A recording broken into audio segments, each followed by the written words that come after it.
What is up, ladies and gentlemen, Manny here. Welcome back to the channel. I hope you're strong and free somewhere out there. I'm coming at you from this cozy little hotel room here. Long story. We're gonna take a look at that at another point, I think. Recently, YouTube suggested another interesting video footage to me.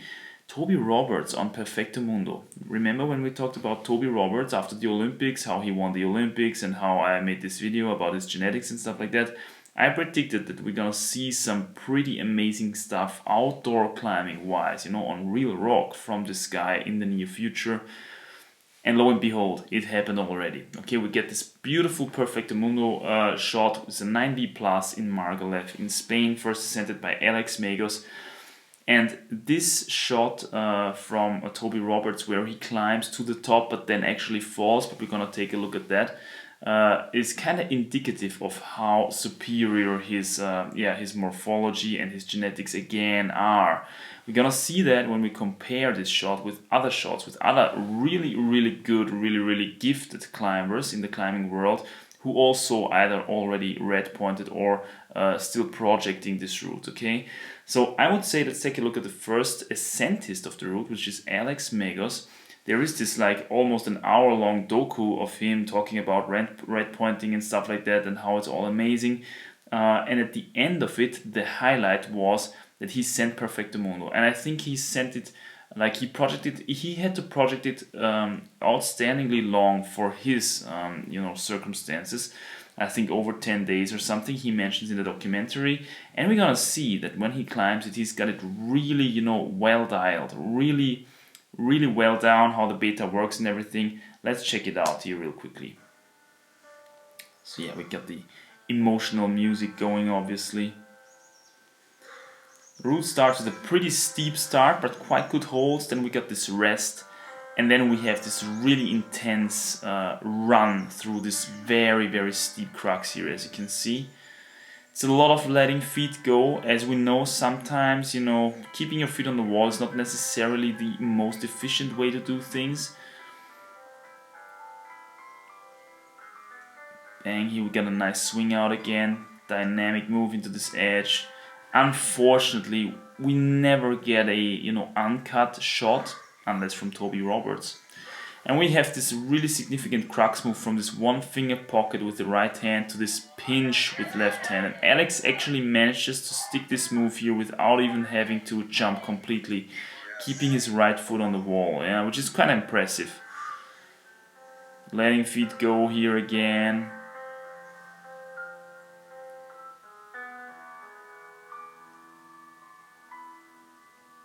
Yeah, we get quite a few cuts here. Unfortunately, we also only see the very last couple of moves of this top out here, which is actually quite a long sequence, as we're gonna see from Toby Roberts. But yeah, so just to get a feel of this route, it's a very pure, very sport climby kind of climb. 45 degrees overhanging, we got a steep start on good holds, then we got this rest, then super hard power endurance section through this very overhanging style of climbing, very small holds with this distinct crux from this one finger mono right hand jump to this left hand crimp. Okay, so that's Megos on the route. Let's take a look at another climber who already climbed this route, Stefano Ghisolphi. Okay, the Italian powerhouse, the Italian endurance machine. Let's take a look at his way. Unfortunately, also very cut up.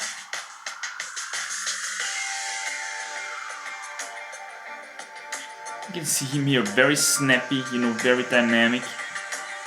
A lot of resorting the fingers in. And he has to jump very, it's a very distinct jump here for him. Obviously, he's quite a bit shorter, and then we get a huge cut again into this end section of the route. So that's all we get, unfortunately, for for Stefano Ghisolphi. But from what we could see, it was a very snappy, a lot of readjusting. But I think it's kind of his style a little bit more. And then this huge jump to the pinch. We can assume, since you have to hit this jump, this pinch quite properly, it took Stefano probably a couple of tries until he really got that pinch down. It's quite hard to hit even if you can be somewhat static on that move. Yeah. Let's take a look at another climb so that you can see what I mean with that. Here we got Ondra on Perfecto Mundo. It's all very emotional. Unfortunately, you have to make climbing videos like that nowadays so that you get the traction, you know.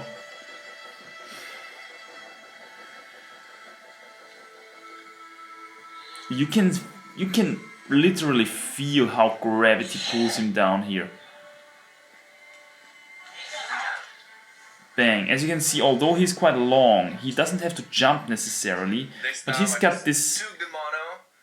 Didn't waste any time with like trying to lock it as good as possible. I just took it and went for it, and despite feeling so much weaker, it was, I think, as close as you can get to like sticking it.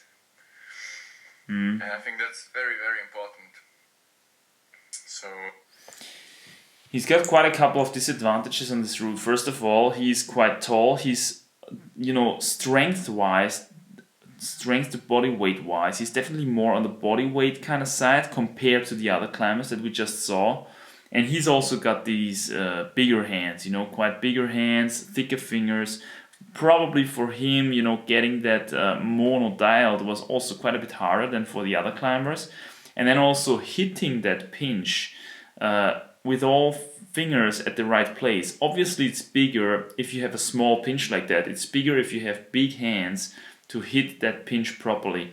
And we're gonna see him as he tries to climb this section that he is he's constantly, oh no, now the freaking advertisement. Beautiful. And it's possible to send it as high as possible. Know better how to do the crux move.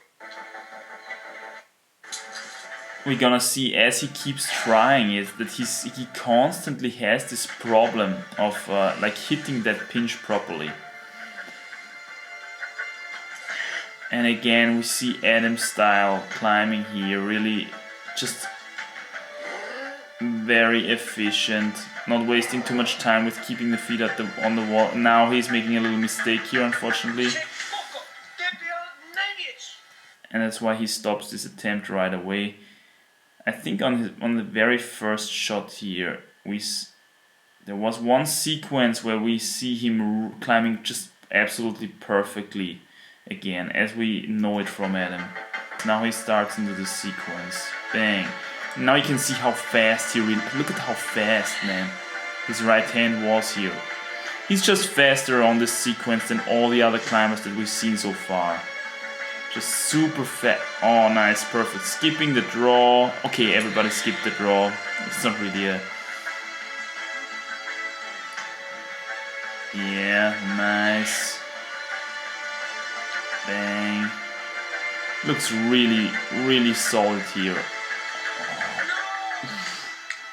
Just such a hard move for him. So that's Ondra on this climb, okay? Already we can get a feel for how, if it's getting really performancey, okay, if it's getting really pure in terms of we want just hard climbing, there is not a lot of tricks to this climb. It's pretty clear which holds you have to take, it's pretty clear which footholds you have to take with what kind of feet in each and every situation, okay? And we know we have to let feet go a lot of times because the distances between the footholds are quite big and it doesn't really make a lot of sense to stretch out so much trying to hit the next foothold. Just let go, hit that foothold again, make the next move with your hands. This is very anti-Adam Ondra style. Adam Ondra needs kind of complex stepping, very, minute little beta details, stuff like that. This is just pure hardcore hard climbing. And this is also where genetic freaks are gonna shine, obviously, in the future. Adam Ondra is a bit of a different kind of climber, okay? He needs a bit more complexity. He needs a bit more, how should I say? Yeah. more brain intensive stuff. This is not very brain intensive what we got here. This is much more pure, much more directly finger strength divided by body weight, okay? So let's take a look at Toby Roberts. And what I love about this clip, this is the only clip of all of Perfecto Mundo that we've seen so far which is continuous, without a lot of cutting. We're starting in here when he's in the rest because the start is not that necessary. But it's continuously without a cut, as you can see here from the very start. It's filmed with a drone, that's why we have no sound, because we don't want to have that annoying drone sound. He starts from the bottom here, then rests from 1 minute 30 to like 3 minutes, yeah, so 1.5 minutes of rest, and then he starts into the sequence. Let's check him out here. And if we just compare this to Adam Ondra from just before, okay, slow, slow, slow, chill, bang, bang. Remember how quick that move was on Adam Ondra? Bang, slow, slow, slow, man. Easy, chill. Here he doesn't even hit the undercling, probably that was his 5th attempt or something like that, yeah. I don't know, okay, don't take this with a grain of salt, but to me it kind of looks like he did not project this route very long already at this point. He's kind of locking that hold off. Did you see that? Just making a quick shake with the right hand and only then taking the hold. Already with lots of, okay, he's got reserves, you know, in the left hand. Shake, bang, sorting the mono in. Bang, slow, slow, slow, controlled, right? Getting that pinch and then letting the feet go. And now he's kind of searching, you know, searching for the foothold, locking off for ages, bang, and locking off for ages, man. And now, to my knowledge, the only reason why he fell here after the crux is because everything was just soaking wet afterwards. And as you can see, it's quite a long way still until he gets to that lip, until the route is actually over. So all of that we did not see in these jump cutty videos from before, yeah. So that's actually a beautiful shot here of this whole sequence. And you gotta understand, it's not easy to get a shot like this, apart from when it's about Toby Roberts. All the other climbers, they had to spend a lot of attempts. They had to spend, you know, they had to shotgun this climb quite a lot with attempts until they hit that pinch properly so that they get a beautiful shot. And you can't send a filmer, a photographer or something up there every time you make an attempt when you do like 5 attempts per day or something like that, okay? You also need lots and lots of rest in between those attempts because it's such a physical route. So here he's coming down because he's kind of, yeah, this was filmed I think by Pachio Sobiaga. And he said he wanted to try to get through the crux, although he knew it was wet on the top. Yeah, so it didn't even make a lot of sacrifice to him, basically, to just simply try to climb it through the crux and then fall at the top because of the wet holes. Yeah, so crazy. Yeah, I think for me this is again a crazy demonstration of his superiority when it comes to just absolutely raw power climbing. Huge kudos to Toby Roberts. I'm pretty sure he's gonna send Perfecto Mundo 9B Plus pretty soon. We haven't even seen something like 9A Plus or stuff like that from him yet.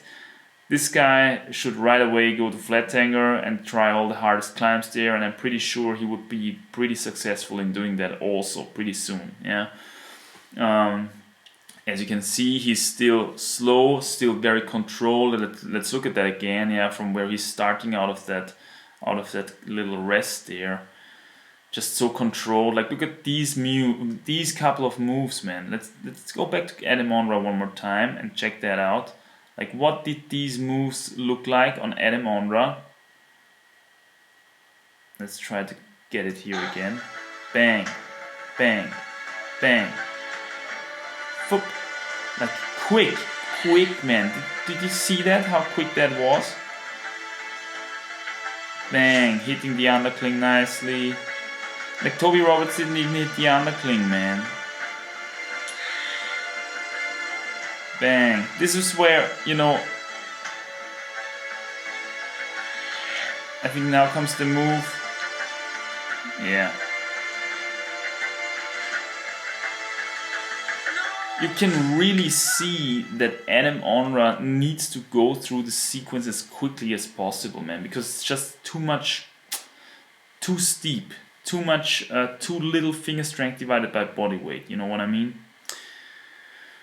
Okay, my friends, I hope you enjoyed this little comparison here of a couple of different pro, absolute elite climbers on this super hard route, Perfecto Mundo. So far as I know, there was only 1, 2, 3 climbers who climbed it so far, which is Chris Sharma, Alex Megos did the first ascent, then came, I think, Stefano Ghisolphi, and then came Chris Sharma, who actually bolted the route, okay? Absolute legend, Chris Sharma, climbing this stuff at, I don't know, 40 years old or something. It's absolutely mind-blowing. Chris Sharma, one of the greatest genetics freaks in rock climbing history, and one of the earliest genetic freaks actually out there ever to exist.